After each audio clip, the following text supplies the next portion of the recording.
Up Paleo, where we talk all things nutrition straight up. I'm one of your hosts, Christina Rice. I'm a holistic health coach, nutritional therapy practitioner in training, and the creator of the Paleo Women Lifestyle Program. You can find me on my website and blog, ChristinaRiceWellness.com, as well as on my other podcast, Wellness Realness.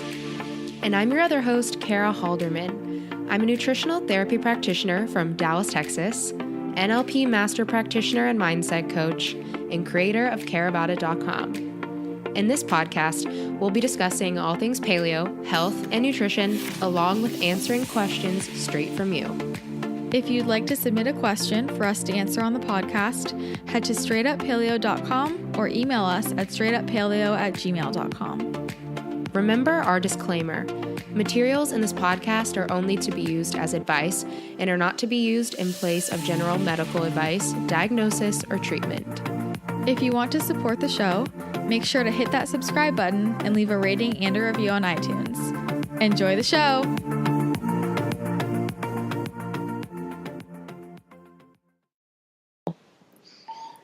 Hey, Kara. Hey, yo, what's up? Oh, not much. Just hanging out. Anything new over there? No. No. I took the day off. I had a very lengthy day planned out, but I canceled everything. I was like, no, I'm not doing it.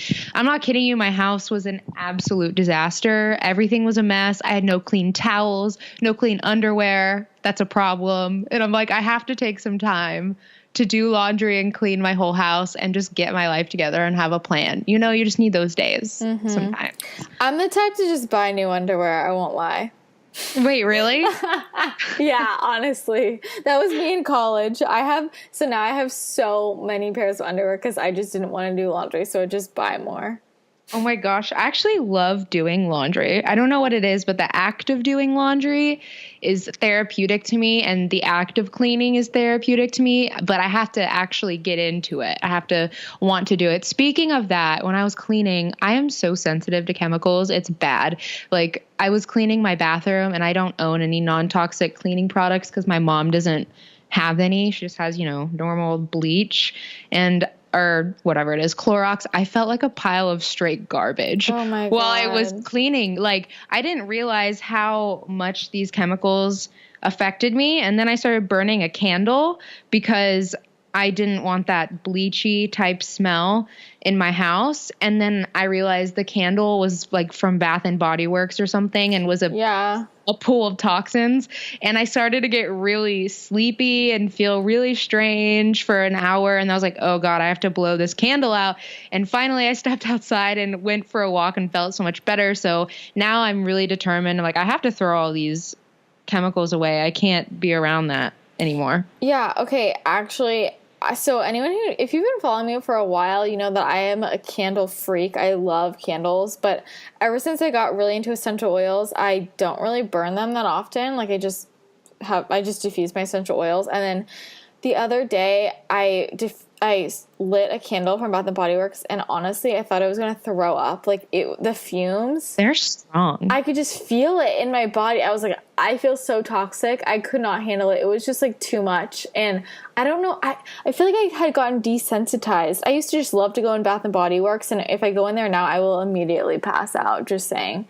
Same. But you really need to get your hands on the doTERRA cleaning supplies, and their laundry detergent is the only reason I like doing laundry, because it smells like chai tea and Christmas.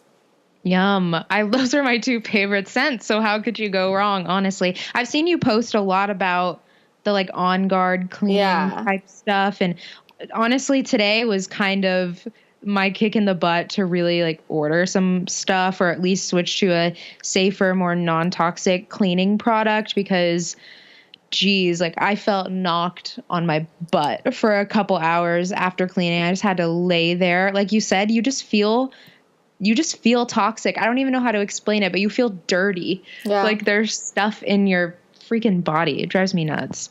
Definitely. It makes a huge difference. So you should definitely get on that doTERRA hype, because They have the best cleaning supplies. I swear. I will never go back. I feel so much better. I'm getting my mom into it too. So, but what else you been up to? I mean, as we're recording this, my program, the new group started today, which I'm so excited about. Everybody's getting started with the materials, which is really exciting. We're recording this far in advance, so I'm on day 2 of my low sulfur diet, which is fun. And what else? Yeah, I don't know. My brain is really just a mess because I am just mentally preparing for when I go on travel for 2 weeks, which, okay, when this comes out, I will be in Austin. Woohoo! I forgot about that. Yeah, so when this comes out, we'll be about to head off to Paleo FX. Oh my gosh. How crazy is that? Yeah. You know how excited I am, and it's honestly the only reason I'm so excited is because I have a huge crush on the Mind Pump guys, and the fact that I'm gonna meet them in person is killing me. I was listening to their podcast, and they said something really weird. Like, they're like, if you see us at Paleo FX, give Justin like a noogie and a wedgie and then scream Mind Pump as loud as you can in the middle of the thing. And I'm like, I might actually do that. Oh my God. So you would die. It was so funny because, so I'm going to see them again in May. And Sal was like, can you come over for dinner one night? And I was like, I feel like the Godfather just invited me over for dinner. Oh my God. Oh my God. I was like, I will be there. I will be there at your house for dinner. You can count on it. I'm dying of pure jealousy right now. Like, I'm dying. Oh my God. That's insane. It's so weird for me when you say you have a crush on them, because I'm like, that's so weird because they're like literally my dads. Okay, well, they are kind of like dads, but they're the cool dad. Yeah, they're the cool dad. No, they're like my brother. Cool. They're like Adam says I'm like his little sister. He says I'm the little sister he never had. So okay, well, that's cute. Well, before they know it, I'll be their sister / new girlfriend. Probably not. This is getting weird. I just have to say, like, I'm obsessed with it. I do not get obsessed with people. That's just not my thing. Like, I just don't get obsessed with people, and I've been converted to a total fangirl. I don't mean this to make this about them, but when I started listening to their podcast, I was like, who the heck are these dudes? Like, who do they think they are? They think they're so cool, and now I'm obsessed. But anyways, I'm pumped about Paleo FX. I'll just be in the expo. So fun. Yeah, it'll be awesome. Everyone's going to be there. Yeah, it's going to be a paleo cult meeting, but that's why it's fun, right? Yeah, it's gonna be a blast. So you guys follow along on all the fun stuff, and if you're there, we would love to meet you. So yes, come say hi to us.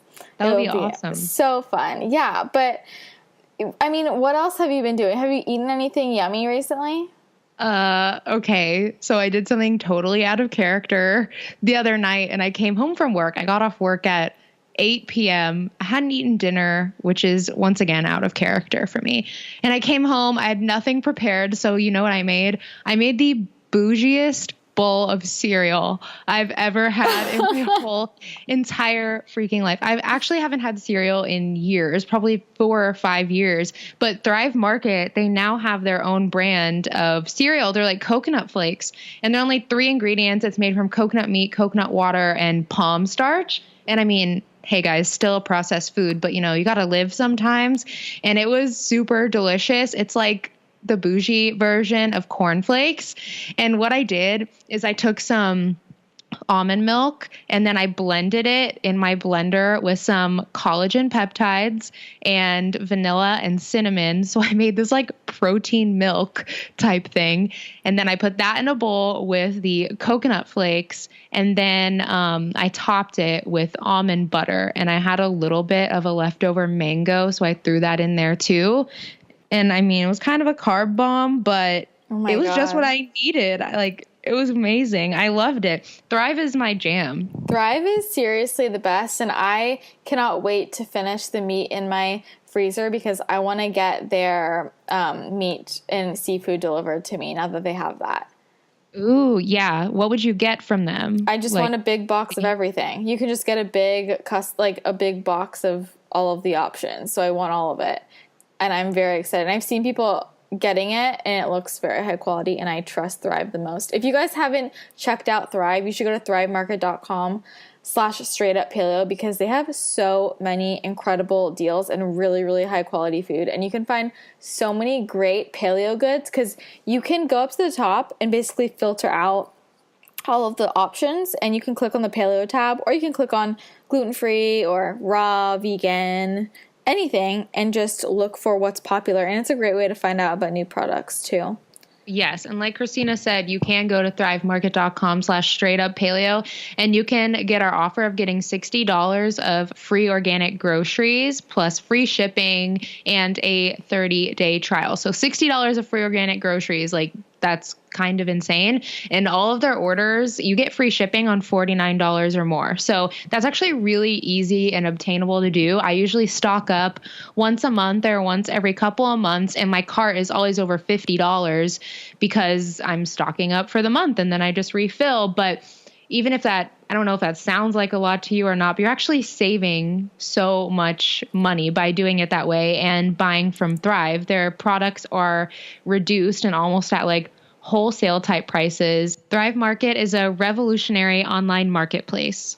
And what I just learned about them that's really cool is that when you purchase a membership with them, they give away a membership to a family in need as well that can't like afford the membership fee, or they also need the access to the healthy groceries. So it's not just like this online marketplace. It's actually a company that cares about the well-being of others. So I thought that was neat. Yeah, I think it's really, really awesome what they do when they give back. And also the fact that all the packaging and the boxes are all from recycled paper and totally recyclable. No one else is doing that. They're the first company in the country to go zero waste. So that's pretty impressive, I think. And they have so much more other than just food. So like you can get vitamins and supplements and personal care products. They have makeup, they have nail polish, they have cleaning supplies, they have kitchen staples, baby food, everything right there. So it's really awesome. I actually just got some colloidal silver from them and some holy basil. So you can stock up on supplements there as well. They have so many different options. Ooh. Yeah. So you can get all your supplements and herbs too? Yeah, you can get stuff there too. They have so many different options. It's like paleo. I wish Thrive would open up like a physical store. How crazy would that be? Yeah, right. That'd be a crazy. legitimate Thrive Market. Yeah, and it's really helpful. But honestly, no, it's better. It's better that it's online because when you click on a product, it'll show you like a bunch of different options that are similar that you would like in addition to it. You know, so you can find new things that way as well. I love their stuff, and they have a really good. Oh, I just found out that Thrive Market has Thrive Market brand sunflower butter and cashew butter. Yes, and it is heavenly. And tahini, and I was like, how did I not know about this? And it looks so good. When you're buying their brand too, it's even cheaper. So Thrive, they already sell like your favorite brand names. Like they sell Simple Mills, they sell Siete, they sell Justin's, all of your favorite brand named natural foods, but they've also came out with their own line of stuff. So you're actually getting an even cheaper price when you buy their brand name, and it's like just as good, if not better. I used to buy just tubs on tubs of the Thrive Market ghee, and I'm really picky about my ghee. I don't know why. It's like a taste thing and also a reaction type thing to dairy, but I've always done well with the Thrive Market ghee, and it tastes absolutely amazing. So you're never going to be disappointed in their products or the price, and you're doing good things for the environment and other people. So honestly, I don't see why you wouldn't want to try it and take advantage of our free $60 worth of groceries offer. Yeah, it's such a good deal. So go to thrivemarket.com/straightuppaleo to take advantage of that $60 in free groceries plus free shipping, plus the fact that all of their prices are already up to 50% off. So you're saving a lot of money. Woohoo! We seriously love Thrive. We freaking do. I need to make another order as I speak, to be honest. I need some more mayo because I go through that like crazy. And you know who else loves mayo? Who? Today's guest. Oh, she loves the mayo. She loves the mayo. Whoa, mayo. The mayo. She loves the mayo. She makes her own homemade mayo that looks so good. It's insane. But today we have the fabulous Shawn Mynar on the podcast. I'm so excited about this one. Yes, I love Shawn. She's not only just like a nice human being, but she's also a rockin' keto nutritionist. She's a nutritional therapy practitioner like us. We actually met and chatted with her at the NTA conference, which was really great to do. I love meeting people in person, but she's also a certified personal trainer, and she runs a whole bunch of programs for women that are really wanting to either get in ketosis or use ketosis as a platform to heal like chronic issues that they have going on. So she has a couple programs like the Fat Burning Female Project. She has the Good Gut Project, the Happy Hormones Project. And that's why I love her, because she takes everything into consideration. It's not just like, this is keto, this is the way it has to be. She takes in the fact that we all have individual variances and other issues going on in our bodies, and that every keto diet is going to look different. And we dive a lot into that as well. And if you're into stuff like that, she also has a podcast called the Keto For Woman Show. And it just like came out of nowhere and sparked #1 on iTunes like 6 months ago. And it's been a huge hit ever since. Yeah. And she has a ton of great guests, so much good information. And I think that you guys are really, really going to enjoy this conversation we had. We touched on everything from keto to mold toxicity to body image, gaining weight. So a lot of really great stuff. And if you guys need any yummy food inspo, head to her Instagram. It's Shawn Mynar Health. Yep. Well. I think you guys are really going to love it. She's a really fun person to chat with. And are you tired of us talking about keto yet? No, I hope not. But she's a great woman to relate to when it comes to keto. And y'all are going to really like it. So anything else before we get into the interview? I don't think so. Just listen close. I think you're going to learn a lot and really internalize a lot of these messages, because I think we share a lot of very important things, and Shawn's experience can be very, very helpful. I think a lot of people are going to relate. So without further ado, here is the wonderful Shawn Mynar. Shawn Mynar, hello, what's up? Hello. Hi, ladies. How are you?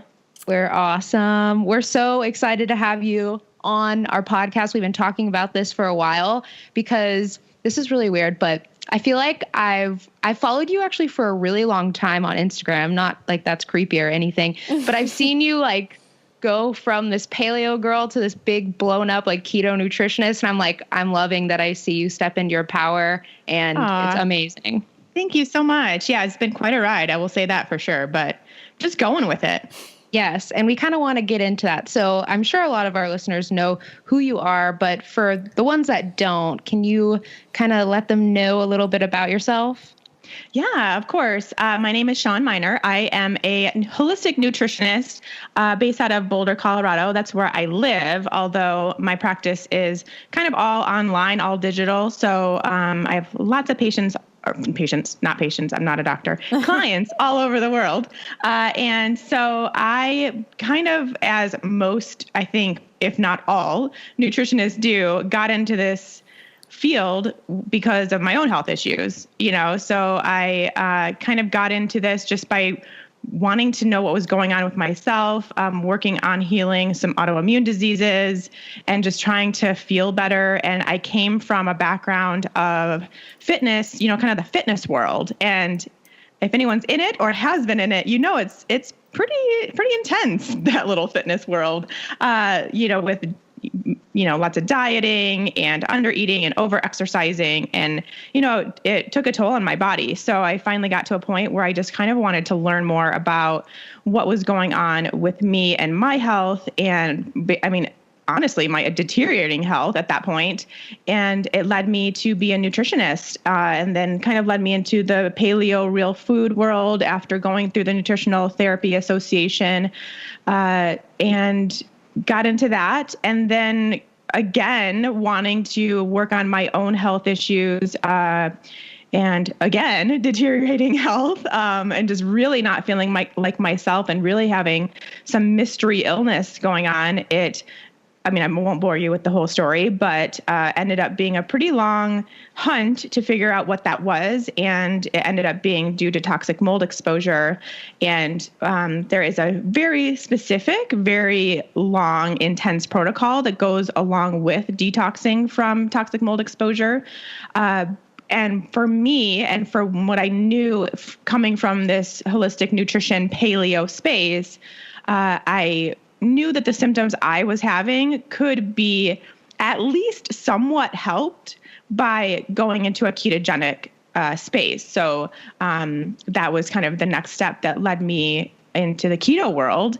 And I've been there ever since, a little over a year and a half now. And it really, like, I kind of credit keto for kind of saving my life in a weird, dramatic way. That's not really that dramatic, but it sounds like it. But really just because I was so not myself anymore. I had just, my symptoms, for anyone that's wondering and curious, because I get this question all the time, I think it's really important to get this message out there about toxic mold exposure. My symptoms were like serious, intense brain fog to the point where I couldn't remember words like book, just really simple words. I wouldn't remember what those were. I couldn't have a conversation with more than one person at a time or be in like a group of people talking. I had intense fatigue as well, to the point where I was basically just in bed all day, a lot of the days, and some unexplained weight gain that happened over a really short period of time, joint pain in places that I had never really had issues, like having trouble even getting out of bed and walking to the bathroom. And these were just things that kind of came about randomly, which is why it didn't make sense, which is why I went down this huge path of like, what the heck is wrong with me? And those symptoms, I think it's also important to note that's what led me to keto, because all of those symptoms are, keto is a very effective place to at least manage those symptoms while you're working on the real issue. So totally went on a tangent there, as I usually do. So just get used to it. But I wanted to point that out. That's why we love you. Well, okay. Also, I just want to stop you right there when you say, like, it sounds dramatic that, going keto helps save your life. It's not dramatic at all. Like, I think that people need to recognize how powerful nutrition can be, and it's not given enough credit. Like, it can really change lives. So I think that's so amazing that you found this lifestyle and how it just totally helped to heal you. I think that's incredible, because I just want people to understand how powerful changing their diet and lifestyle can be. And we want to get more into the mold toxicity, but before that, can you tell me a little bit more about your struggle with autoimmune disease? Yeah, I sure can. So I was first diagnosed in 2008 with ulcerative colitis, and it was back again. I was deep into the fitness world. I also had a super stressful job within the fitness world. I was managing a gym at the time, and developed this autoimmune disease. And at the time, I was totally cool with just taking the medications they were telling me to take, going about my day, no big deal. Except that it, first of all, it didn't really work. And then second of all, I just finally got to a point where it was like, there's got to be something else that can happen here. And I don't understand why what I'm eating doesn't matter. And I was told by the doctor that I went to, by my gastroenterologist, that the food on my plate, it didn't matter. It had nothing to do with it. I was just going to be taking these 9 pills a day, every day, until they stopped working. And then you were going to go on something stronger for the rest of your life. So I wasn't happy with that. That's not an answer that really sat well with me, I guess you could say. And that night that I had that appointment, I went on to Dr. Google, and I found many stories of people with autoimmune disease, but specifically the ulcerative colitis, that had reversed and put their disease into remission by switching their food, by going paleo or real food or whatever you want to call it. And so for me, that was like light bulb moment, and it takes nothing for me to want to experiment on myself. So that's what I did. The next day cleared out my pantry, went into this paleo diet, and I really did experience some major improvements, as I'm sure we all have those success stories, but not only just in my ulcerative colitis and I was eventually able to get off the medication, although I never totally was able to be in complete remission until these last few years. But I was able to go off the medication for periods of time and definitely lessen the amount of medication I was taking. But now I also felt so much better as far as like my energy and my cravings and my hunger cues, and just feeling really good even in my workouts and things. So just other benefits that happened when I switched to a paleo diet. And so then, however, of course, I started, like I mentioned, kind of going downhill again with my health. And that was when I was diagnosed with my second autoimmune disease, which is Hashimoto's thyroiditis. And that was during this time that I was kind of having all these other weird symptoms too. And it was also the time when I was living in toxic mold and didn't know it. So I really, truly believe that it was that brought on those antibodies and that disease, because, I took a while to get that regulated, but by basically healing the rest of my body, I was able to put that into remission as well. So now both diseases are in remission, and I take no medications or anything like that. But I really believe, of course, it was definitely so much to do with the diet, but one thing that I think is very commonly overlooked that we really need to pay more attention to for us with autoimmune disease is your lifestyle. Like, I honestly tell people this all the time. I had to change my personality. I had to go from this like type A person that never stops moving, never stops working, go, like always stressed out, always worrying about something, to like not caring. I just had to force myself to not care. Now, did this happen overnight? No, but I used a lot of these kind of stress reducing techniques, and I just really focused on my self-care and things like that. And I was able to really, take a step back and work on the lifestyle factor. And that's just one piece that it's like, you can do all of the dietary changes, all the supplements, all the medications, all the whatever, but I really don't know how many people are going to be able to put their autoimmune disease into full remission without looking at the lifestyle. I'm so happy that you mentioned that. I like had so many things to say as you were just talking. Same. But of course, I'm just like full of words. So. No, I know. And I love your tangents. I'm like every step of the way, I'm like, I have a question. But I love your tangents. And I actually think we're really similar in the way that you had to literally change who you were as a person. And I actually don't think that enough people realize that. Like you said, with autoimmunity, this may sound weird, but I feel like autoimmunity kind of happens to a certain type of person, or it takes on like a certain type of personality. Do you know kind of what I mean? And like, you have to change your personality and change who you are. I don't have a diagnosed autoimmune disease, but just struggling myself with any type of chronic illness and chronic symptoms like I literally had to stop being type A. Like you said, I had to stop working out intensely. I would work out like every single day, crazy lifting and cardio sessions for 1.5, 2 hours. I had to stop basically my whole life and change who I was into a more slow, relaxed person. And now Christina makes fun of me all the time because she thinks I'm really slow. But it was like you said, it's the only piece for me that really, really just like nipped it all in the bud and made me feel so much better. So I'm really happy that you mentioned that you talk a lot about that. I did have a question about your food, though. Did you not do AIP at all? I did. Yeah, I forgot about that part. How did that go for you? Yeah, I did. Because in between the time between going paleo and then going keto, I did AIP, I did GAPS, I did SCD, like I did all of the stuff because I was having serious gut issues. And again, at the time, also living in mold and not knowing it. So I do think that is at least part of it. But yeah, I was on the AIP it was definitely 9 months, simultaneously, and then another like 3-ish months later on, trying to put things, at least symptom improve. For me, I just have to be totally honest. For me, AIP didn't work. Mm-hmm. And I think the reason why it didn't work is because it caused so much stress. Yeah.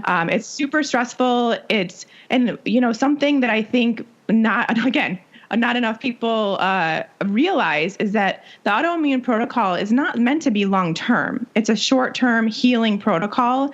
And then you're going to, while you're also, finding out what's going on in your gut, looking at the rest of your health, healing the gut, doing whatever you need to do to get to that point of health. And then you're getting back to adding those foods back in because they're super nutrient dense foods that you're taking out.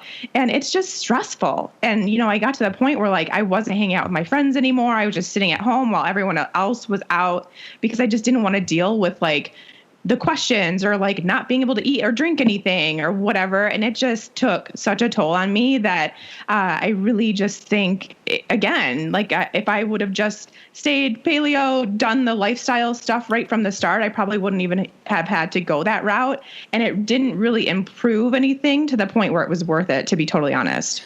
I'm really glad you're honest about that because I think people need to take that into consideration when they're considering all of these different healing diets. I had a similar experience for me when I was trying to heal my SIBO, and going low FODMAP didn't help me at all. I was so stressed out. I was in college. I felt like I couldn't live my life. I was so depressed because I love to eat and I felt like I couldn't eat any fun food anymore. And it wasn't until I gave that up and I switched over to something just like more regular paleo, more SCD, that I got rid of my SIBO. So it was the stress. I totally believe it was the stress. But another thing I was curious about was, how do you think that, I know you were a fitness competitor. You did a fitness competition. Do you think that like had anything to do with like your gut health, your hormones? Like how did that play into all this? Oh my gosh. Yes. Yes, absolutely. Because, going into deciding I was going to be in this figure competition, which was a completely random decision.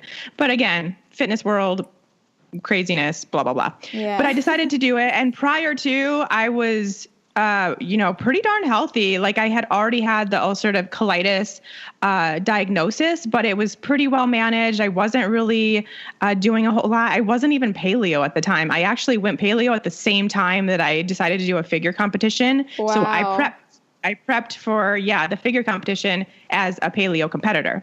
Although I was still doing whey protein, so not really, but close enough, whatever. Depending on who you talk to. Yeah, true. That whole process was just so damaging to my entire body. And I hate to say that I regret doing anything because I don't. I learned a lot too, but if there's one thing I wouldn't do again in my life, it would be that. And it was because it was 14 weeks of, even though I was eating paleo and eating really healthy, clean foods, I wasn't eating enough food, especially for how much I was working out and lifting and doing cardio and all this stuff. And, it was just really stressful. It was so stressful on my body. And then especially, 6 weeks before the competition, you reduce even further. So like I don't even know how much I was eating, but not nearly enough. And that's really the only way that you can get your body, you're basically manipulating your body to do something it doesn't want to do. So you kind of have to do that. And, I lost my period probably about, 10 when I still had 10 weeks. So I was probably about 2 to 3 weeks into the prep for that. I lost my period. I didn't get it back for over a year afterwards. And I started like breaking out like more than usual, even though I was already still kind of breaking out to start. And I wasn't sleeping. I was losing hair. It was just really bad. During that prep time, my ulcerative came back again so badly that I just remember being doubled over in pain and having to go to the urgent care because I was in so much pain and had to not work and just, it was just terrible. So that happened in the middle of all that, of course, because of the stress that I was putting on my body. And, so again, like I think it took a really long time for my hormones to get back on track. That was the start of all my gut issues beyond just autoimmune disease and ulcerative colitis, but just not being able to tolerate foods. As soon as that competition was over, it was when I started on all that. And I just couldn't, I started AIP and I just couldn't get a handle on my gut health. So yeah, it really caused a huge mess in my body. And it took years to recover from that. Years. Wow. So that is nuts. Yeah. I mean, if you just think about it, and this is why you girls know I promote so highly that you just cannot deplete your body like that. You really can't. And, you know, it was 14 weeks. So you wouldn't think, well, it's not that much time. You know, it's like 3 months. It's not that much time to do that much damage, but it really, truly is enough time. Like your body needs nutrition and it needs sleep. And, you know, it just needs to know that everything's okay. And when you're depleting it to that level, it doesn't know that everything's okay. Yeah, it doesn't at all. And I kind of wanted to know, like, what prompted you in the first place to enter the fitness competition? Well, that's such a good question that nobody's ever asked me. This is great. I would say the first thing would be, well, what I was thinking to myself is I had just started my own personal training business, and I was thinking I wanted to help people train for figure competitions, so I should do one myself. And I thought, especially with like the paleo style, that would be like a little niche I could have, was like paleo figure competitors. Of course, like halfway in, I'm like, there's no way I would ever tell anybody to do this. But so I think it was that. But I'm such a huge fan of like having my own little personal goals. And it's always kind of around fitness or something like that, because about a year after I did that competition, then I did a powerlifting competition, and then I did a Tough Mudder. And, you know, so I like those kinds of challenges for myself. So I think it was also that, just to see if I could do it, kind of thing. Okay, cool.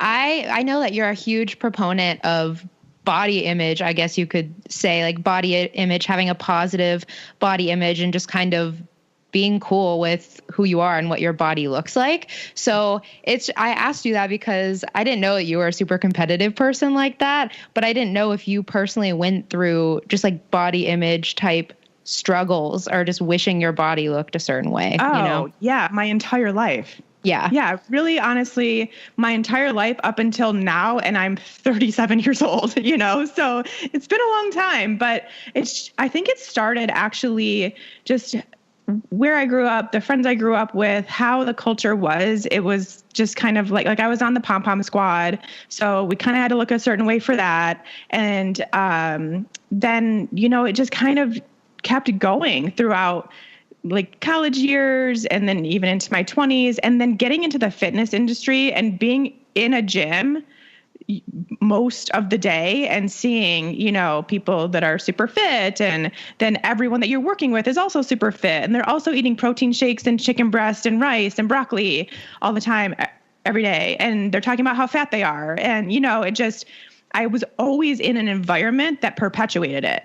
So I just kept on going and going and going and going. So I think with that, I mean, even when I was training and getting ready to put on a sparkly bikini and go on stage in front of hundreds of people for this figure competition, the day before I was still picking apart my body. I was still like pinching where I thought there was fat and like flexing and, you know, just being unhappy with how I looked. And I was beyond, like, I had a very low body fat. I just don't even know how to describe it. But at the time, I had such a disordered thought about my body, and I always had. So that was really, I think, you know, looking back, I didn't know it at the time, but looking back, that was kind of the peak of it for me. And then, you know, now years later, let's see, I guess it was about 2.5 years later, I started gaining a large amount of weight. So for me, I gained 35 pounds in 8 months and went from, you know, being, you know, kind of in this like fitness type build because I was coming out of this figure competition still, to then gaining this weight and not knowing why and not doing anything different or whatever. And that was so hard for me because it was the first time that I didn't have control over it. I couldn't manipulate it. There was nothing I could do because it was kind of this like health issue. There was something going on, and what I was used to doing wasn't working. And that's when, you know, it was so hard for me. And I know there's people listening that are dealing with weight gain that they're not comfortable with, or not losing weight that they're used to being able to lose. And it's frustrating and scary and hard. And I totally understand because I've been there. And the only thing that I can say is you just kind of have to get over it. The only way it will change is if you just accept it. And it took me so long. It was so hard. I mean, I had to do like the biggest soul search of my life to become okay with that. And it still, it still is a process. It always will be, but to at least fully embrace and love your body no matter what is the, I guess, most freeing, I guess I would say, feeling in the world, because you just don't have to worry about it so much anymore. And you can go live your life and do all the things that make you happy and hang out with your friends and make new friends. And just, I mean, when you actually realize how much time you spend hating your body that could be spent doing something you love to do and having fun and enjoying this short life that we have, then it just kind of puts it all into perspective. And so really, I think the first step, and that's what I did, and I think the first step for a lot of people could just be to start recognizing how often you get into that space. Like how often we hardly even notice. So it's going to take a little bit of effort for you to be like, oh, wait, I just realized I looked in the mirror and I said something, in my head that was negative. So, but just recognizing that that's happening, and then kind of when you catch yourself, like force yourself to do something fun or make yourself laugh or, do something that would be kind of getting you back into that positive space with your life, and, just kind of do that more and more and more. And it just takes over eventually. And you can really get to a spot where you're just kind of living life and loving life, and your body has taken a back seat because you've accepted it. You love it no matter what. And there's a lot more to explore out there. Wow. Oh my God, that was amazing. Thank you for sharing that. Because I think that this is something that so many people are struggling with. They're kind of at a point where they're doing everything they can to try and reach a certain body goal, and they don't love themselves, and their health is still, their health is in the tank. And I'm imagining you having just finished a fitness competition, right? And you're having all these horrible symptoms and you're still picking apart your body, and now fitness competition is over, and it's like, now what do I do? It's like, now you have to mentally deal with, I need to gain weight. I'm at this low weight and I still am not feeling good about myself. My physical health is deteriorating, and it's so sad that it takes, I know I experienced this. It's like, it took me getting to the worst part of my life for me to realize, okay, the only option I have now is to learn to just love my body, because it's not until I get to a higher weight that I'm going to ever be happy. It got this low and I'm not happy. Exactly. Yeah. And it often takes getting to that breaking point where it's just like, I can't keep living my life like this and being so unhappy. So I've just got to let something go.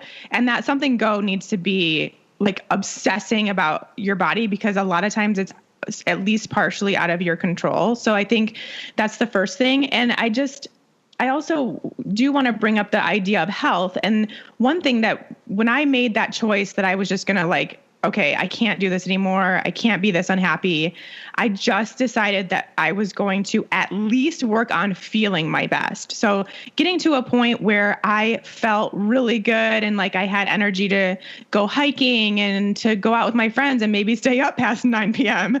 And to just, do the things that I love to do again. I just wanted to feel good enough to do that, because then I realized that not being at the size that I wanted to be would probably then be easier to take a back seat at that point. So that's where I really like to just remind women, especially, that you really, if you work on your health, if you just make your health your priority and you do what you need to do to feel your absolute best, then first of all, you're going to care less about what you look like or what the scale says or what size your jeans are.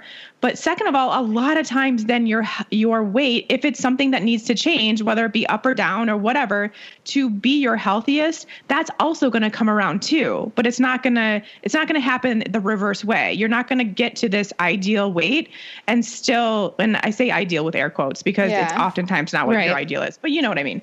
And you're not going to get to your body's ideal weight before you're healthy. It doesn't work that way. That's not how our bodies work. So, if you can remind yourself of that and just focus on the health stuff.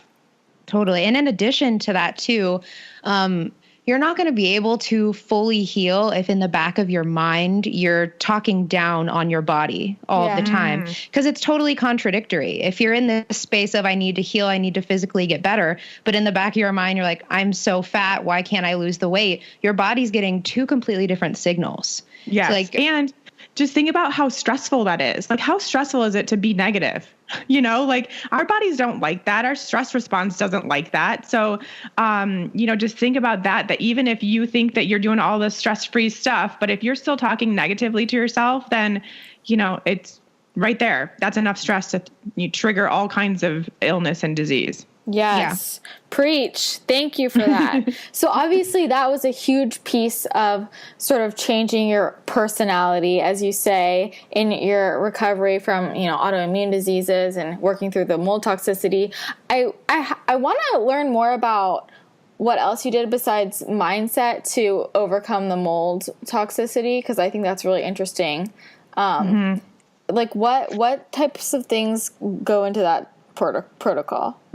Yeah, well, first of all, I do want to make a clarification that for what I was going through, it's actually it's called chronic inflammatory response syndrome, and it is something where it's basically a genetic predisposition to where 24% of the population, actually, you don't have the ability, or your body doesn't have the ability to detox from things like this, from these kinds of like toxic mold and Lyme disease and things like that. So you're predisposed to not being able to handle it. So in the case with toxic mold, if you're like the 76% that doesn't, not that mold is good for anybody, but if you go into a moldy building and then you leave, your body just kind of processes it out, no big deal.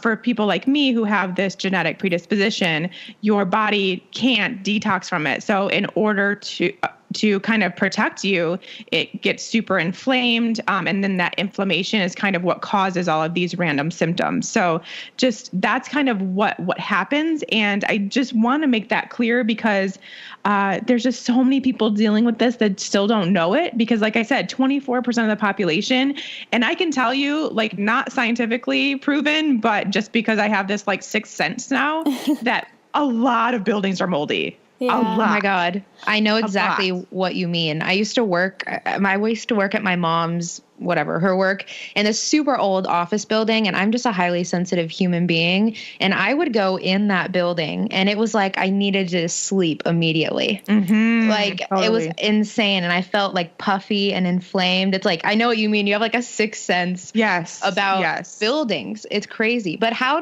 does one know if they what kind of labs can they get if they're looking for this chronic inflammatory response syndrome? Well, unfortunately, I don't want to say unfortunately, but it is pretty tough to get that actually diagnosed, because you have to go to a doctor that knows how to do that, because the labs are super, super specific. And like just going to your primary care, they'll have no idea what you're talking about. And if you ask for these certain labs, they'll have no idea. But you can still learn more. So my journey started by looking at survivingmold.com. You can learn more. You can look at all the tests that you would have completed. You can find doctors in your area. And luckily, there's more and more getting certified every day, because that's another thing, is the protocol is very specific to basically detox your body, but also get those inflammatory markers down so that you can start kind of functioning normally again. So, it's very specific. Go to that website. They'll give you all the information, but most likely your primary care is not going to do that. Some naturopaths know a little bit, and functional medicine doctors, that kind of thing. But you can actually find people that are certified. So the first step is you have to get out of mold. And that's the hardest part by far, because like I said, most buildings are moldy. And a lot of times when someone's dealing with this, it's either their place of employment or their home. So not super easy things to just get out of. And I was lucky because I was exposed twice. In both cases, I was just renting and I just said, I'm out of here, and left. So I got lucky with that. The next hardest part is that a lot of the things that, at least your porous items, so those things that are like fabric type things, they also will contain the mold spores as well because they get basically stuck on there. So you have to get rid of your belongings. So I had to get rid of my belongings twice also. Wow. Oh gosh. Yeah, which, at the time was like, I don't know. I just wanted to be better that I didn't even care. And I still like everything that I got rid of. I don't even remember at this point anymore. So it sounds terrible, but it's really not that bad. And you get a fresh start as many times as you need to. Kind of freeing in a weird way. Yeah. And that's what led me to kind of live this minimalistic lifestyle because I was like, I just don't need all that stuff that I had. I don't need to like replace all of that. Yeah. So I have a lot less stuff now. So that's kind of the first step. And then there is some very specific medications that actually one of the medications is on label is a prescription medication used to lower cholesterol, which I think is super ironic because I eat high fat and I don't want my cholesterol higher. Yeah, it's so weird. But it does work to actually bind because those toxins are fat soluble. So they kind of get in your fat cells and it does bind those and release those, whatever. And then there's another very specific medication as well. So that the protocol is intense and it's long and everything happens in a very slow process, but it does work. It really does work. It's just a very specific one and it's called the Shoemaker protocol. So I also want to put that out there because there are some people that if you go and say you think you have mold exposure, they'll just like put you on like activated charcoal and think that you're good. And that's not true. That's not the case. I mean, it may be for someone that doesn't have this genetic thing, but for those that do and can't detox, then, charcoal is not going to do anything. Oh my gosh. Yeah. I've seen, just really quick. I'd like to know, once you get rid of it, how do you prevent this from happening again? Yeah, it's, you have to be very, very careful. So I'm kind of at that stage now because I've been kind of healed, I guess we'll call it, for a year. A little over a year now. And so I moved and I bought a home. So I just had to make sure I had to have it tested for mold before I moved in. And like now I can go places where there's mold, but I feel it. Like I start feeling bad. So I try to stay out of those places. If I do, I have some medication that I can take to kind of help me cope with it. If it's like a place where I'm staying overnight or something. And other than that, you just have to do everything you can to not be in moldy environments, which is hard. Yeah, that is. So I want to kind of dive into keto because I know this was a big piece of that. I want to know sort of where your keto journey began in the sense of how did you first kind of find out about this? Like, I feel like there's a lot of different quote versions of keto out there. And a lot of different schools of thought. And like, I'm just curious, who was your first introduction to it and like kind of how you first tried it out? Like, you know what I mean?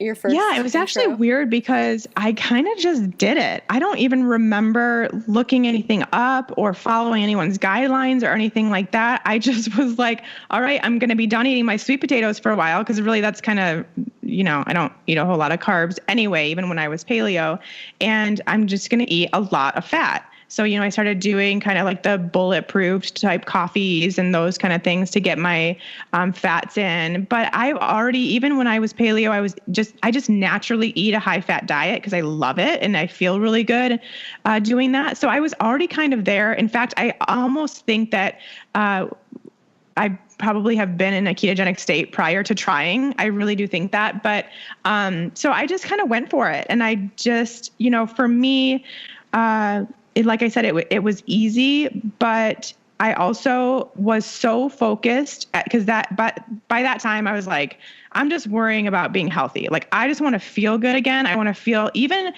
remotely like myself and I will be happy. And so I threw all of the like fears out the window of like, should I be eating this much food? Should I be eating this much fat? Am I going to gain weight? Like I had none of that, absolutely zero of those thoughts going into this. And I was just like, okay, I'm going to eat enough food to make sure that my body's totally happy. I'm going to eat enough fat so that I get into ketosis and just kind of eat the nutrient dense foods that I'm used to eating and that I love to eat. And it just fell into place really easily. I mean, for me, I would say it took a couple weeks to get into ketosis, but almost immediately I started feeling better. And I don't know what it was. I don't know if I just needed to eat more food or what, but I almost immediately started seeing really great improvements in my symptoms from this toxic mold exposure, and just, having the energy to like even go for a walk. Whereas at the time, I was barely able to do that some days because I was so tired. So I started getting some significant improvements right away. I did start doing intermittent fasting at that time too, which I wish I wouldn't have done. That was kind of a mistake that I made, that I would have preferred I not do that right away. But it was something that was recommended to me by my doctor that was treating me for mold exposure. And I do think that fasting was really important step to my healing, because I had a lot of damaged cells from the toxic mold exposure. And that's one of the great things about fasting is the autophagy that happens, which is basically like cleaning out your cells, especially those dead ones, kind of getting rid of those. So I just did that a little too soon, and it was very stressful on my body. So I kind of have this experience with fasting that isn't the greatest, because it would cause a lot of stress on my body. So what happened when you were fasting? Like, when you say a lot of stress on your body, like what did you experience? I started losing massive amounts of hair. Oh my gosh. And I stopped sleeping. So yeah, that's a little stressful. So, it was really hard for me to sleep while fasting, and, doing a little like 16-8 fast or something like that, where you're eating for 8 hours and not eating for 16 is one thing that's usually not too stressful on the body. But even my body can't tolerate that though, but most people can. But, when I was getting into these longer fasts, I just would be wide awake in the middle of the night, like kind of insomnia style. And then, of course, losing your hair more than normal is always kind of just like the scariest thing ever for a woman, really for anybody. But, especially for a woman, it's like, oh my gosh, what is happening? So those were my cues that was not a good idea. And, my cycle would get a little wonky. I would kind of start having these longer menstrual cycles too. And I didn't like that either. So I put a kibosh on that. But other than that, I found keto, especially coming from paleo. And I think that there's a lot of people who are doing that right now. They've been paleo and they want to see what going keto will do for them beyond, if there's any other health benefits or something like that to gain. And I think, and maybe you girls have something to say about this too. I don't know. I think it's a pretty easy switch to go from paleo to keto for a lot of people. Yeah, I think it is pretty easy, but I think that I think that people have a problem with eating enough food and eating enough fat. Oh, me too. Oh my gosh. She's like, no way. Yeah. No way. Like, seriously? I think that most people who are listening, who are in this population, we're not talking about general America. I think most people, like, who we're talking to, undereat. I'm going to just say it. That's my opinion. Agreed. So, Shawn, tell us, like, how do people know if they're undereating? How much should they be eating? Well, you need to listen to your body. So that's really important. And it is a little hard, especially because what I find is a lot of people that are either in the paleo community or in the keto community, they're coming from past dieting tendencies where they were at some point restricting something, whether it was a fat fear and they were being low fat, or which I think all of us did at some point, right? Or just low calorie and under eating. But you're coming from that, and then you're going into like a more paleo style or a more keto style. And, I think it's hard to eat enough food, paleo, if you're not really reaching for the fats, because then you have this like giant mound of vegetables and it's still just like barely any food. And as far as actual like energy goes, because you're eating so many vegetables. So yeah, cauliflower, like a bowl of cauliflower rice is not the same as a bowl of rice, right? So if you're making switches like that, you end up just really under eating in paleo quite easily. And then when we go keto, there's just like something within the keto community that I'm desperately trying to break. And I'm sure you girls have noticed this, where it's just like assumed that you're just not going to eat.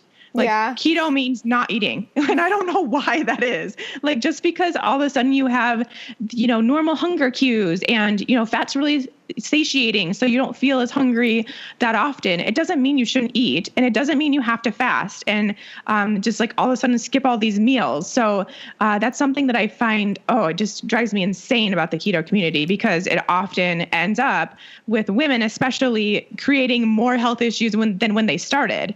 And whatever they were trying to dig themselves out of, they've only gotten deeper in. So I like, as you can see, I get really worked up when I start talking about this. So that's a thing. But, if you just want to figure out how much to eat, I would say, first things first, you need to understand how much food and actual nourishment, like as far as nutrients, like micronutrients, it takes to successfully run a body, right? Like there's absolutely no reason for you to ever want to put your body into a deficit of any sort, because why would we do that? Like, if you actually think about that, that doesn't make sense to underfeed yourself so that you don't have the requirements to run efficiently. Like, that doesn't make any sense. You wouldn't put less gas in your car than you wanted to travel. So, if you think about it that way, then you understand that you really do need to provide yourself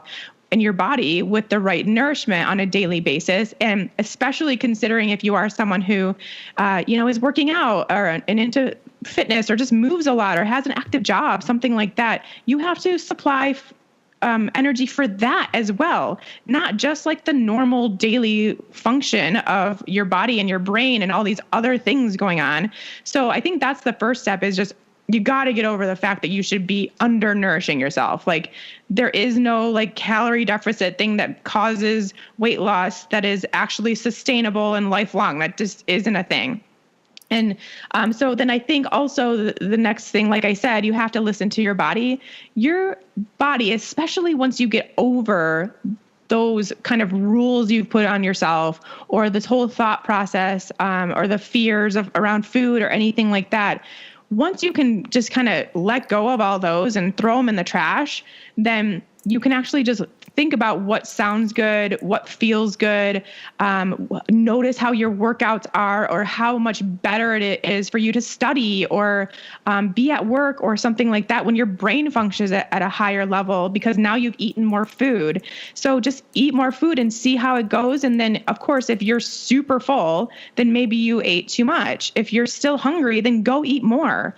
If you had this meal that you're used to having, like you always have the same exact lunch, and you're not like satisfied by it. Like, if it doesn't taste good, if it doesn't leave you just feeling like, the perfect amount of satisfaction, then switch it up, eat something different. Maybe that actual meal is no longer serving you. So it's all about just actually like taking away the rules and just eating to the point where you feel so good, because there's so many people out there, and I think you guys will agree with this. There are so many people that literally, if they just ate enough food, would feel like a different person. Like, you don't have to go to the doctor, go to the nutritionist, do all of these things. All you have to do is eat, and you will feel superhuman. It's so freakishly true. Like, and nobody is eating enough. Like, I think all three of us not nobody, but I think all three of us see people like every day that are under eating. And especially like on keto, though, we see a lot of people that are under eating. And then when they start eating enough food, they actually gain weight. And they're confused, and they thought, like, especially in the keto world, they're like, I thought keto was supposed to be this quote unquote weight loss diet. Yeah. Why am I gaining weight on keto? Like, and it seems to only happen to women. So there's got to be something going on, like in that dimension with hormones. Like, I know you see this a lot. So why are women gaining weight on keto? Well, like you mentioned, you're coming from a past where you underate. And if you start eating enough food, it's the same way as if you basically, if anyone's ever tried a diet and they've started eating less calories than they were before, then for a period of time, they lose weight. And then if they plateau, because your body is going to always want to stay in balance. So your metabolism basically slows down so that you're expending the amount of energy that you're bringing in.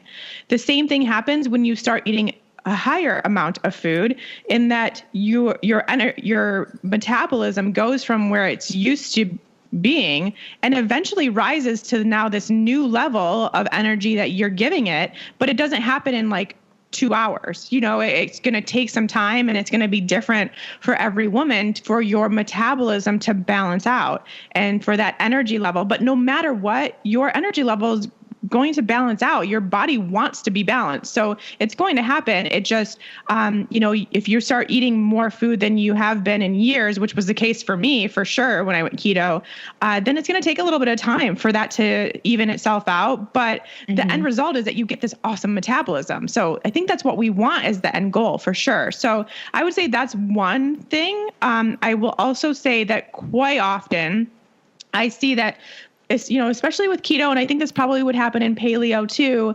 that you're in this new healing phase.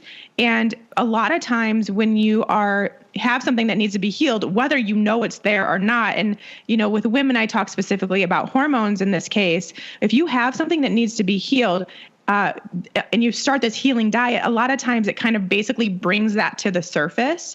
And it's almost like this healing reaction that can happen as almost part of, the end goal being getting balanced out. At the time, during that process of healing, it can cause some symptoms to, it basically looks like the opposite is happening. It looks like you're getting worse when things are actually improving, but it's just kind of part of the process. And so it brings about these kind of hormonal imbalances or gut issues or food sensitivities or inflammatory situations in people's bodies that then kind of brings them to the surface. And then a lot of times it looks like weight gain.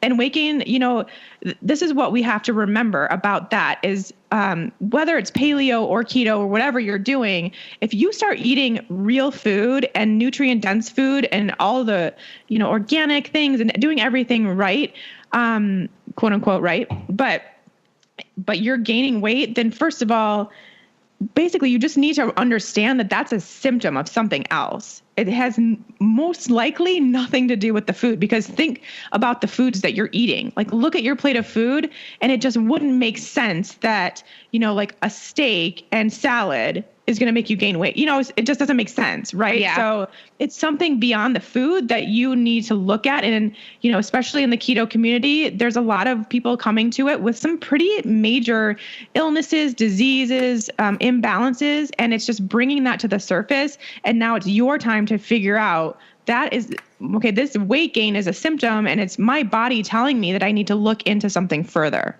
Yeah, I agree. I think that's a great answer. And that's kind of what we say, is that weight gain is really just a symptom of something deeper that's going on. But it's funny because I hear in the keto community this one opinion that even too much fat can cause you to gain weight, because they're saying that your body can use the stored fat on your body as energy. So you should lower your fat. So there's like two very conflicting sides between you can never eat enough fat. You can eat as much fat as you want and be fine for health and for weight, or you need to lower your fat. Do you think that you can eat too much fat on a ketogenic diet?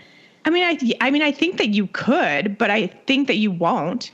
And this is another thing, like that's kind of one of those debates that I definitely see in the keto community all the time. But if you're actually just like listening to your body and eating what sounds good, then that's not going to happen, because you would have to shovel in so much fat for it to be too much fat that it would be just terrible Like you'd be force feeding yourself fat. Like I don't want to eat spoonfuls of coconut oil. Like that doesn't sound good. So if you're just eating what sounds good and it means putting a couple tablespoons of mayonnaise on your burger or salad dressing on your salad or butter on your broccoli, like that sounds good and that's going to taste really good. And you're going to leave that meal feeling really good and satisfied.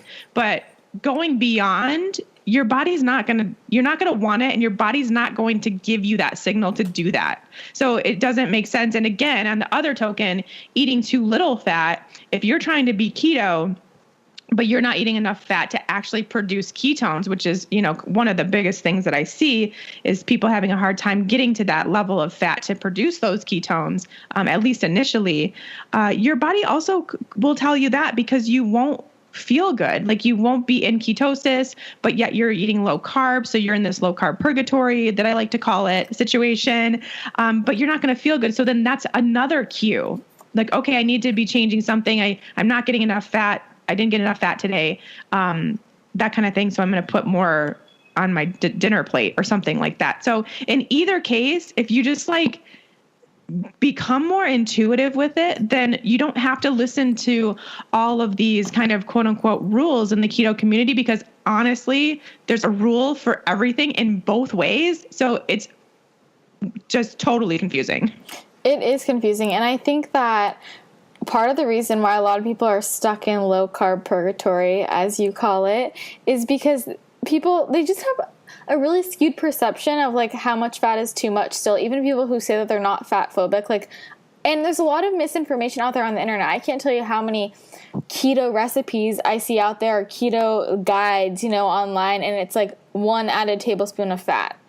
And I'm like, if you're eating low carb and you're having 1 tablespoon of fat with your meal, that is not high fat to me. Like, that's not keto. Like, no. And that's going to put you into low food, and then you're going to feel terrible, and you're going to think that keto doesn't work and that it's a bad quote unquote diet. And you're going to, and it's just, I see a lot of that, and it's sad because people aren't even getting into a ketogenic state before thinking that it doesn't work, but it's just because you've been fed misinformation. So, again, it is a really hard spot. It's definitely something for you to figure out, for yourself, because it's also a place where everyone's different. And I'm sure you guys say this in every episode, of course, but everyone is different. So the fat amount that I eat to stay in ketosis might be different than my next door neighbors. It just depends. So you've got to figure that out for yourself and, use the cues from your body and test ketones if you want to test ketones, but just do whatever it takes to feel good. And maybe it's not even ketosis at all, but do what it takes to feel as good as you possibly can.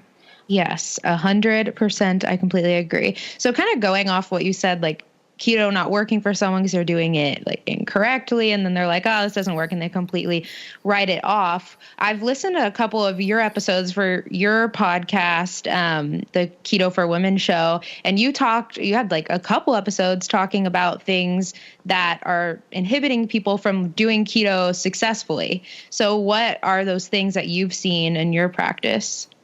Well, some of the things that we went over, which is that they're not eating enough food and they're not eating enough fat. So those are the 2 biggest things that I see, especially for women getting into the keto space. Again, because they've heard like they're supposed to start intermittent fasting and like missing all these meals. So then they just stop eating altogether.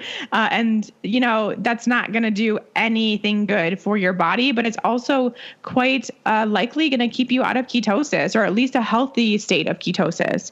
And then, like we just mentioned, you have to find that amount of fat, and it's often quite a bit more, especially at the beginning of becoming keto adapted. You've got to find that level of fat that signals to your body to produce ketones, because otherwise, like I mentioned, this low carb purgatory thing, you're lowering your carbs, obviously. That's kind of the most obvious thing that you do with a ketogenic diet. You're lowering your carbs so you don't have that glucose that your body is used to burning as fuel, because most of us are sugar burners. So you're used to using glucose as fuel. You've cut that, but you don't have that other source of fuel, which is ketone production. Ketones are your other kind of source of fuel that you can use. And if you're not yet producing those, then your body's like, well, what am I supposed to do? I don't have any fuel now. And you feel terrible. So you really want to not be in that stage for very long. So in order to do that, you really need to up your fats. The fat intake is the signaler to your body that ketone production is going to be what's happening, because it takes fatty acids to produce ketones. So that's where that high level of fat comes in with the ketogenic diet. And it is just really hard to grasp. Like you said, even people that don't think they have a fat fear, it's like on another level. So you have to be prepared to do that and be okay with that. And it does take a little bit of kind of going out of your comfort zone for a small period of time to start producing those ketones. A lot of women, once they are in ketosis, can dial back on the level of fats and still stay in ketosis, but that's something you have to figure out for yourself. It's just kind of at that beginning point, it's so hard for women to do that.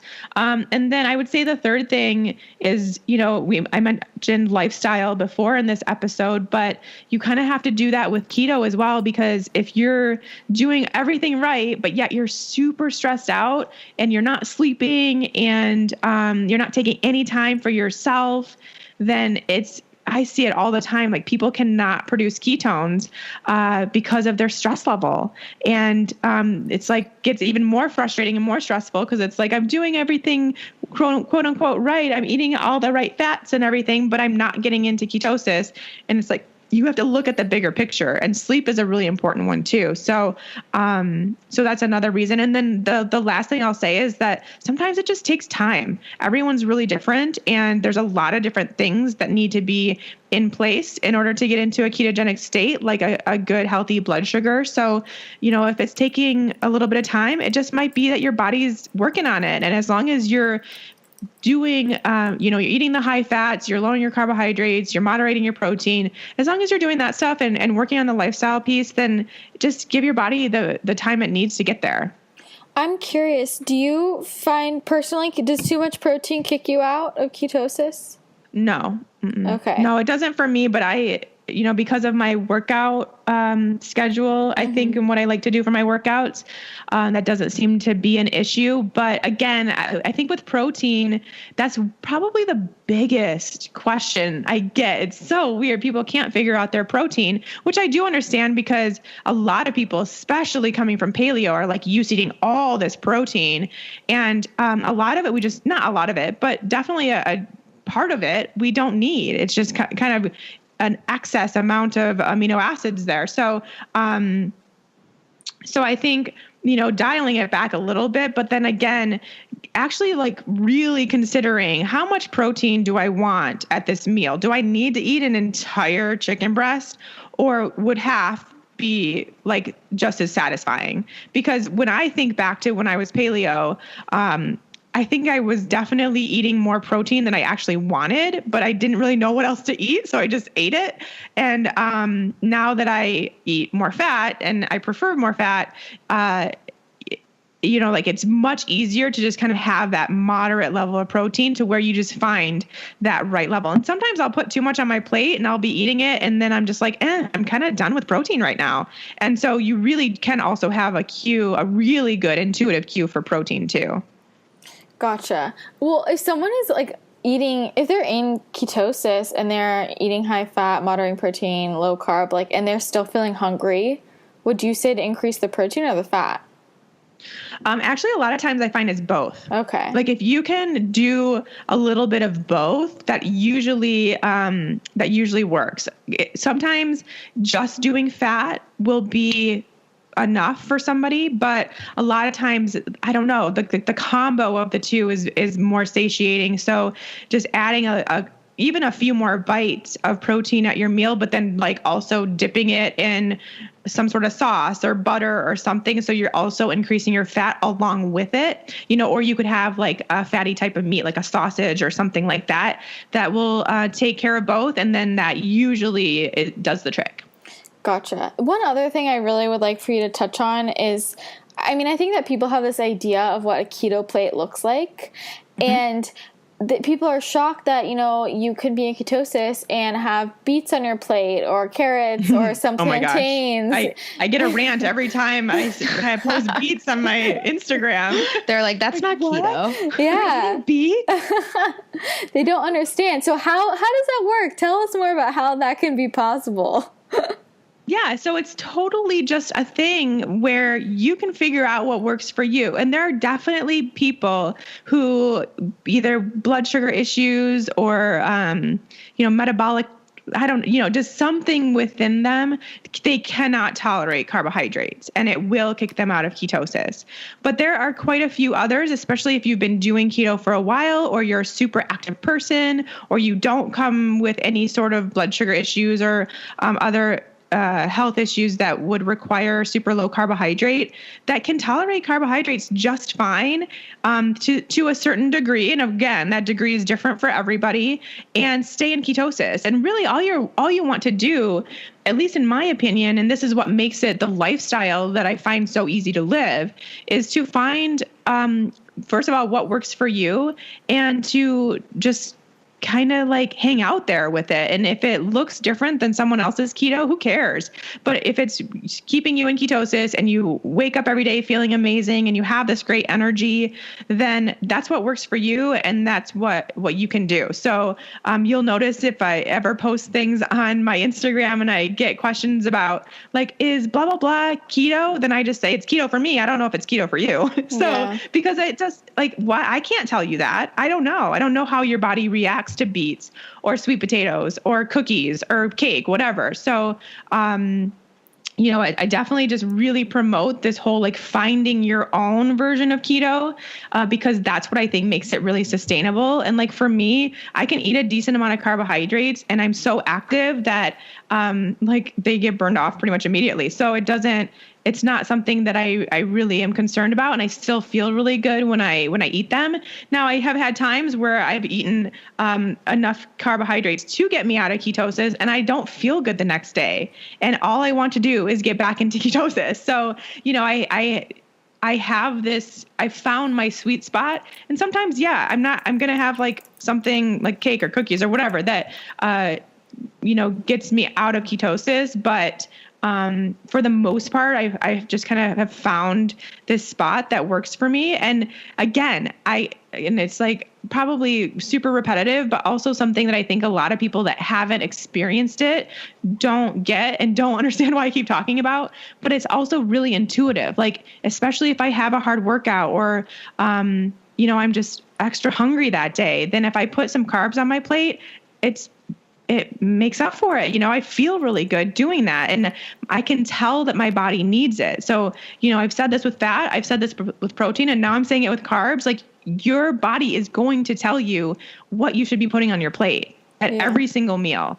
You just have to get to a point of listening to it. And it's not, again, doesn't come overnight, but is definitely something that can be and should be on everyone's radar to at least try, because it makes building your meals so much easier and you don't have to worry about what your Instagram person is doing.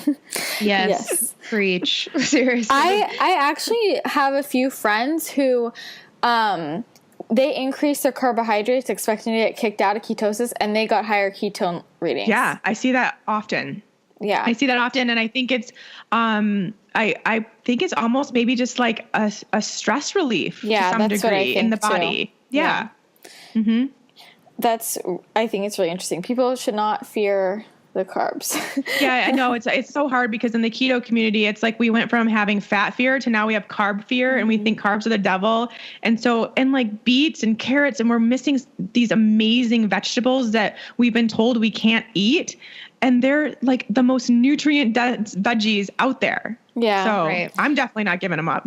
I feel like I'm not. I feel like everyone is trying to like make everyone fear something. Like first it's the fat, then it's the carbs, then it's the protein. And I'm like, well, what if you could just eat all of it? Like, yeah, or you can just eat. Yeah. Really not that hard. Exactly. One last question. Is there anyone who you don't recommend do a ketogenic diet?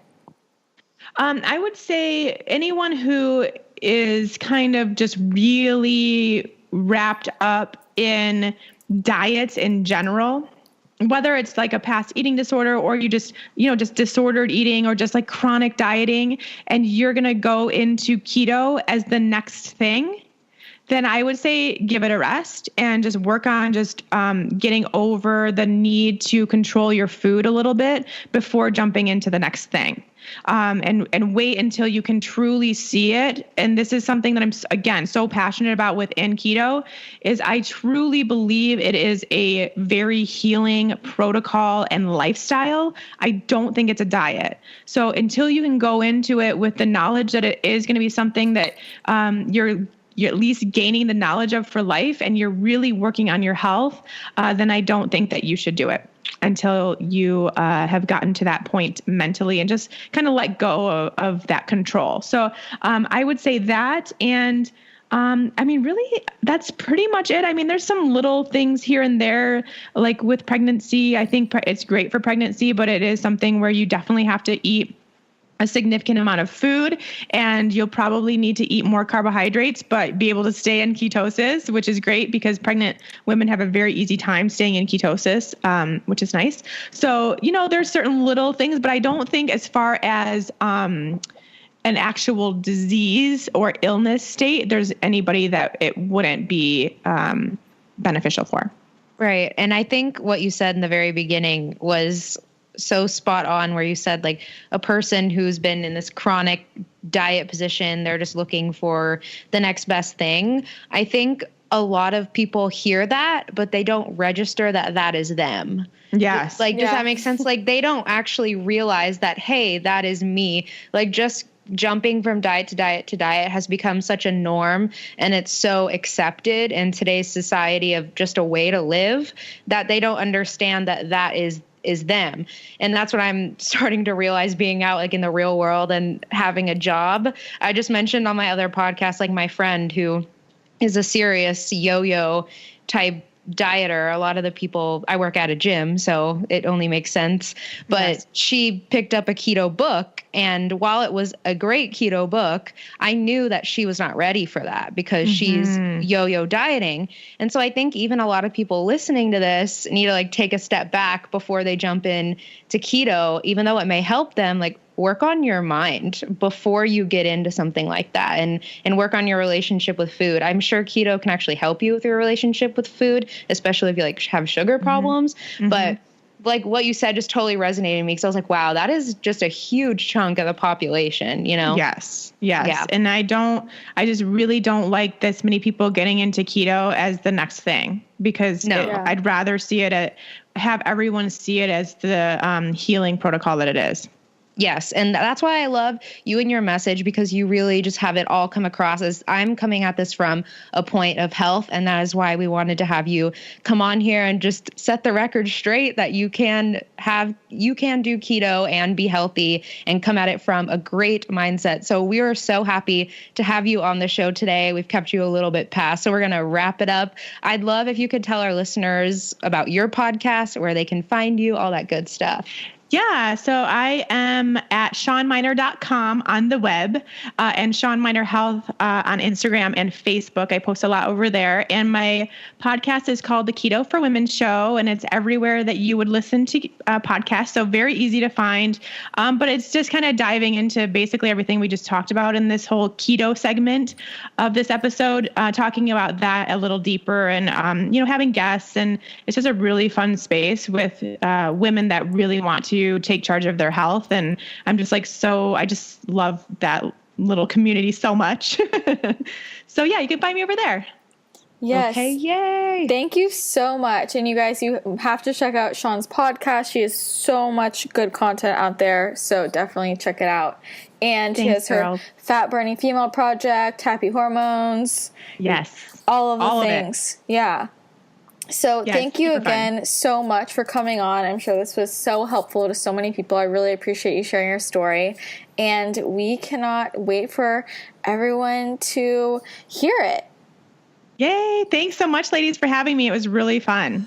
Thank you. Thanks, Shawn.